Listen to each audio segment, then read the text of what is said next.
prezidentimizda ayb yo'q, hokimlar yomonda. Bunda ayb yo'q, militsiyalar yomonda. Bunda ayb yo'q, mana bular yomonda deb. Xuddiki tepada oppoq odamlar turibdi, ya'ni.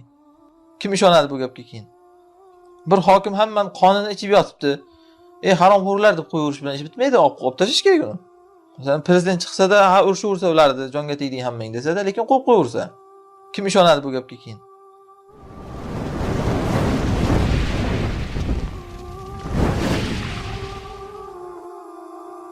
Umar radhiyallohu anhu aytadilar yana.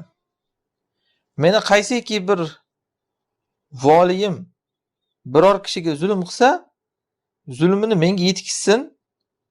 Falam ug'ayyirha, agar zulmini menga yetkizganda men o'shani o'zgartirmasam, men unga zulm qilgan bo'laman degan ekanlar.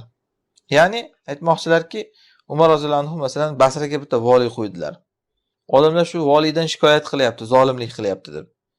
Haqiqatdan zolim bo'lsa-da, keyin menga xabar yetib kelsa-da, men uni almashtirmasam, men zolim bo'laman, deyapti.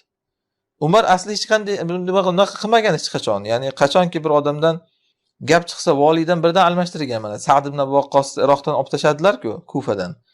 Holbuki hech qanaqa aybi yo'q edi kishini.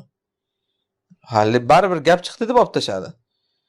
Agar olib tashamasam, deyapti, ana shunaqangi bir haqiqatdan zolimlik qilganligida men zolim bo'laman. Bu bilan Umar roziyallohu anhu o'rgatib qo'yganlarki, o'zlaridan keyingi voliylarga, xalifalarga mas'uliyat qanaqa kattaligini zimmasida. Agar xalifa turib olib, bir voliysi zulm qilayotganda, men qayerdan bilay buni desa, unaqa gap ketmaydi, qanday bilmaydi. Nima qilay men desa, olib tashadi deyiladi. Mana shu uchun ham Yazid ibn Muaviyaning xilofat zamonida o'tdik-ku. Ubaydulloh ibn Ziyod degan bir qonxo'r mana. Basrada qancha qon to'kdi, Iroqda, Kufada, Madinada qancha qon to'kdi, Makkada. Makkaga bormadi, Makkada nargisi bor edi, Husayn ibn Umayr degani. Shularni Yazid bilardi-ku. To'g'rimi? Shunga qaramay qo'yib qo'ydi shularni. Muslim ibn Uqba degani mana Madinada qon to'kdi. Shularni qo'yib qo'yganligi, demak, Yazidning zulmidan u. Hozir Umar roziyallohu anhu ana shuni o'rgatib ketganlar. Keyingi voliylar, xalifalar men nima qilay, bu voliy qilib yotibdi-da, deyish to'g'ri bo'lmaydi. Almashtirish kerak, olib tashlash kerak zulm qilayotganda. Aks holda shunga rozi deyiladi. Hozir ham xuddi shu gap. Bir hokim hammani qonini ichib yotibdi. Haromxo'rlar deb qo'yaverish bilan ish bitmaydi, olib tashlash kerak uni. Masalan, prezident chiqsa-da, urishaversa ularni, jonga tegding hammang desa-da, lekin qo'yib qo'yaversa.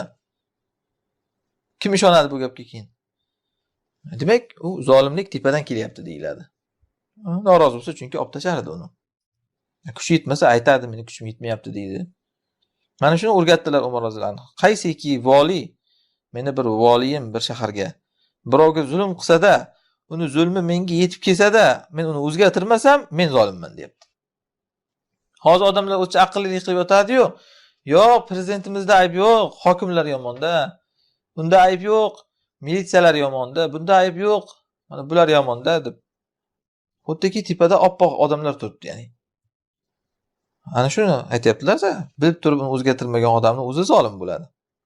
Tabaqotul Kubro kitobidan.